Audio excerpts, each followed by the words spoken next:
Karibu tena wapenzi watazamaji kwenye mwendelezo wa mazungumzo yetu. Mimi ni mtangazaji wako Bwana Ezra. Ikiwa unanipata kwa mara ya kwanza, chukua sekunde 1, 2, 3 ukapiga subscription, bonyeza kengele, alafu sambaza hizi kanda kuelekea kwa vikundi vingi. Tafadhali jiunge na ukumbi huu ninakuomba. Tofauti za kisiasa zimeweza kuzuka ndani ya hii serikali ya Samia Suluhu Hassan ambayo iliweza kuiba uchaguzi na ushindi juzi tu. Sasa tofauti hizi ambazo zimeweza kuzuka ni kati ya makamu wa rais Emmanuel John Nchimbi na Rais Samia Suluhu Hassan. Tofauti hizi mpenzi mtazamaji zimeweza kuzuka kabla hata haijapita miezi mitatu tangia Samia na makamu wake Emmanuel Nchimbi walipoapishwa katika uwanja wa kijeshi Tanzania, na tayari Nchimbi hatakikani ndani ya serikali ambayo waliweza kuiba kura zake. Ninaelezwa kwamba ndani ya hii serikali hakuna mtu ambaye aliye salama, na Samia anataka kumuondoa Emmanuel John Nchimbi kutoka kwa kiti cha makamu wa rais, aweze kumuweka mtu ambaye anaitwa Mohamed Mchengerwa, mkwe wake, ambaye sasa hivi ndiye waziri wa afya Tanzania, mwenye ameficha na kudiliti ushahidi wa maafa wa mauaji Tanzania sasa hivi. Sasa wengi walijaribu kushauri Emmanuel Nchimbi kwamba mambo si mazuri ndani ya hii serikali, ila yeye hakusikiliza. Walienda na huyo rais muuaji wakaapishwa. Ninaelezwa kwamba katibu wake Emmanuel Nchimbi amekimbizwa hospitalini upande wa Msena huenda kupokea matibabu kwa njia ambazo hazieleweki, na ninaelezwa kwamba Nchimbi anatafutwa kwa namna zote. Sasa wengi wamemshauri Nchimbi kwamba asijaribu, iwapo ataugua, asijaribu kuenda kwenye hospitali ya Msena. Hawezi akajua ni kipi ambacho wamemwandalia pale. Namba 2, endapo ataenda kwenye hafla abebe kiti chake, huwezi ukajua ni kipi ambacho watamwekea kwa kiti. Namba 3, mikrofoni. Iwapo ataenda kwenye hafla ambayo anahitaji kuhutubu, aende na mikrofoni yake, asitumie mikrofoni ambazo ameweza kuandaliwa. Ndani ya serikali mambo yamechemka, hata haijaweza kupita miezi mitatu tangia walipoweza kuingia madarakani. Ninaelezwa Emmanuel Nchimbi anawindwa na mtu ambaye anaitwa Abduli, Samia na Kikwete. Mtu mwenye anaitwa Makonda mchezo anaujua. Kwa hivyo wanataka makamu wa rais apewe Mchengerwa. Dr. Nchimbi kuwa makini tena. Dr. Nchimbi kuwa makini tena. Samia anataka kukua yeye na Abduli. Samia na Abduli, nimeshaongea naongea tena. Kuwa makini sana. Ninajua katibu wako yuko pale Mzena. Amekimbizwa Mzena pale VIP. Katibu wako yuko pale. Lakini wanakutaka ni wewe. Na ambacho niweza nikakwambia Mr. Nchimbi, usiende kutibiwa kwenye hospitali zao. Ukijisikia vibaya, kimbia kwenye hospitali tofauti.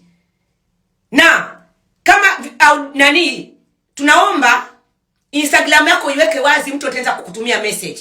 Nitakutumia message hospitali ambazo unaweza kwenda kutibiwa, na usiwaambie uko hospitali ipi. Pale Mzena ni hospitali yao ya mauaji. Mzena ni hospitali yao ya mauaji. Sasa basi, wanamtaka Mchengerwa ndio awe, ambaye ni mkwe wake. Wanamtaka Samia, anamtaka Mchengerwa ndio awe makamu wa rais. So Mr. Chimbi, naomba tena nikwambie, weka macho yako wazi, tembea na maiki yako, tembea na maji yako, hivyo viti vyako. Ukikuta vitu, hata ukiitwa kwamba kuna mkutano tunataka kukuhoji, hizo maiki achana nazo. Kitu watacho kuandalia achana nacho. Kuwa mjanja. Tunajua we ni mtu ambaye hauko stupid. Kuwa mjanja zaidi Mr. Chimbi. Wanakuijia tena, nakutaka Samia akule nyama mbichi. Leo anasimama anasema unajua kuna wale si vitu gani? Muuaji mkubwa Samia, wewe shetani. Utakufa wewe na Chimbi atabaki. I'm telling you. I'm the one. Niko Sterling. Utakufa wewe na Chimbi, utamwacha Samia. Nakwambia. Huo upumbavu wako Abduli, akili zenu za kiboya. Akili zenu za kiboya. Acheni akili zenu za kipumbavu za kitoto. Nyie mnawaza tu damu za watu, mnawaza tu damu za watu. Sasa ni muda wenu wa kuchukuliwa damu zenu. Sijui mnanielewa? Ni muda wenu. Haiwezekani mnakuwa na mawazo ya kipumbavu kuwaua watu kila dakika, kuwaua watu. Mmeukula watu nyama mbichi, bado mnaendelea kula watu nyama mbichi. Washenzi wakubwa. Nina imani kwamba umeweza kupata taswira hiyo kamili. Sio huyo peke yake ndiye ameweza kuzungumza. Wanaharakati ni wengi ambao wameweza kueleza hili. Na unajua lile lisemwalo lipo, kama halipo lipo njiani. Na wacha niweze kukuchanua mpenzi mtazamaji. Samia kuna kitu ambacho hakipendi. Mtu mwenye anazungumza ukweli. Mtu mwenye anatetea haki. Na mtu mwenye anaenda kinyume na msimamo wake. Angalia aliyekuwa waziri wa mambo ya ndani ya Tanzania, Simbachawene, alipojaribu kuwakanya maafisa wa polisi wasiwateke nyara raia, wasiwaendee nyumbani raia wakiwa wamevaa nguo za raia. Kama wanaenda kumkamata mtu mwenye mekosea, waende wakiwa wamevaa sare za polisi pamoja na nakala ambayo inaonyesha ni kwa nini wanamkamata mtuhumiwa. Alionyeshwa lango Simbachawene. Simbachawene alipojaribu kukosoa polisi, mbona wanafanya mauaji na mbona wanawateka nyara wananchi ovyo ovyo, na akataka kurudisha uhusiano kati ya polisi na raia, waziri alifukuzwa. Sasa unajua makamu wa rais hawezi akafukuzwa kupitia hii njia ambayo Samia aliweza kumfukuza Simbachawene. Kwa hivyo lazima waweze kutafuta namna tofauti ya kumfukuza au ya kumuondoa. Unajua ndani ya hii serikali au ukipenda historia ya chama cha CCM, mtu yeyote mwenye nguvu hupunguzwa, au mtu yeyote mwenye anaonekana kwamba anaenda kinyume na viongozi wengine huwa anapunguzwa. Angalia Magufuli alipunguzwa. Kuna viongozi wengine ambao vile vile waliweza kupunguzwa kama vile Makamba, Membe, Lowassa waliweza kupunguzwa. Kwa hivyo Nchimbi anaonekana kuingia kwenye mkondo huo wa tahadhari. Kwa sababu gani wanataka kumpunguza? Nchimbi anaonekana kwamba yuko na mkondo tofauti na huu wa Samia. Namba 2, hii serikali batili ya Samia inahisi kwamba Nchimbi ndiye anasukuma dini Katoliki kumzomea Samia kwamba uongozi wake ni mbovu. Unajua, wacha nikueleze. Samia ni Muislamu, Nchimbi ni Mkatoliki. Kwa sababu Nchimbi ndiye kiongozi mkubwa ndani ya hii serikali na hajawahi jitokeza jinsi ambavyo Samia aliwahi jitokeza na kuwazomea viongozi wa kanisa Katoliki walipoambia Samia wazi wazi kwamba serikali yake iliweza kuwaua raia. Uchaguzi ambao uliweza kuandaliwa Oktoba 29 haukuwa uchaguzi bali ulikuwa ni uchafuzi wa wizi.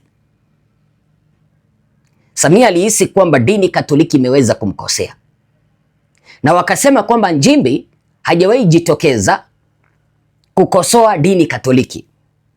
Kwa hivyo wanahisi kwamba Nchimbi huenda akawa nyuma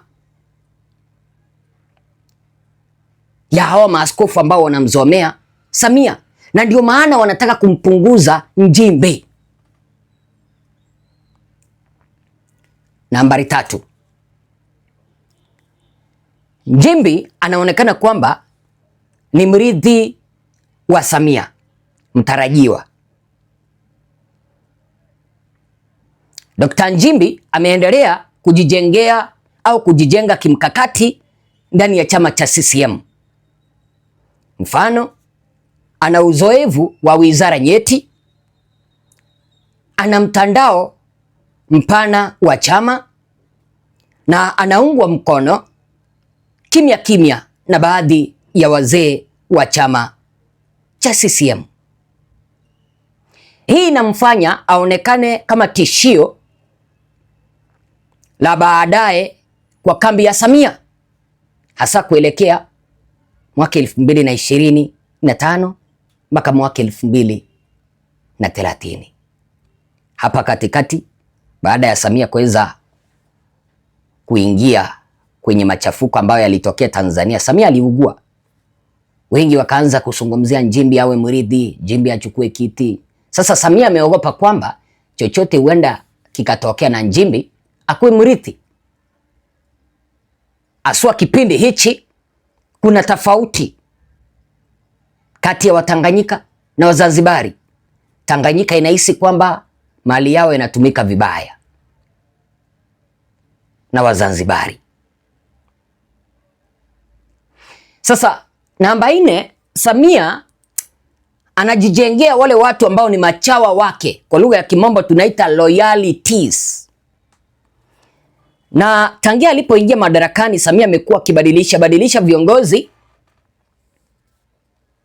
wa chama ndani ya serikali,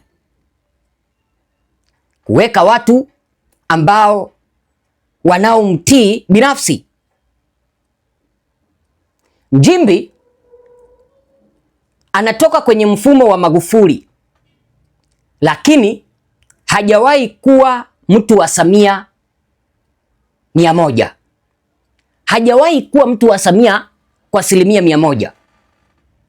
Hii inaleta mvutano wa kimya kimya, uaminifu na uzoefu. Kumbuka kwamba Nchimbi ni mfumo wa Magufuli na Samia hataki hilo. Ukitaka kuamini kwamba Samia anapenda kuweka watu wake ambao ni machawa, angalia Bwana Simbachawene alipojaribu kukosoa maafisa wa polisi ambao wanawaua wananchi na kuwakamata wananchi ovyo ovyo bila ya kuvalia sare rasmi, alifukuzwa. Kwa hivyo inaweza ikawa kwamba Samia ameona kwamba Nchimbi yani Nchimbi si chawa wake. Nchimbi haimbiimbi kila wakati Samia Samia Samia, jinsi ambavyo huyu waziri mkuu wa Tanzania sasa hivi anavyoimba. Ila kila ambacho ninaambiwa ni kwamba Nchimbi awe makini sana. Hata mmeweza kumsikiliza jinsi ambavyo huyo mwanadada ameweka mambo bayana. Mimi ni Bwana Ezra. Mwenyezi Mungu awabariki. Kumbukeni kusubscribe.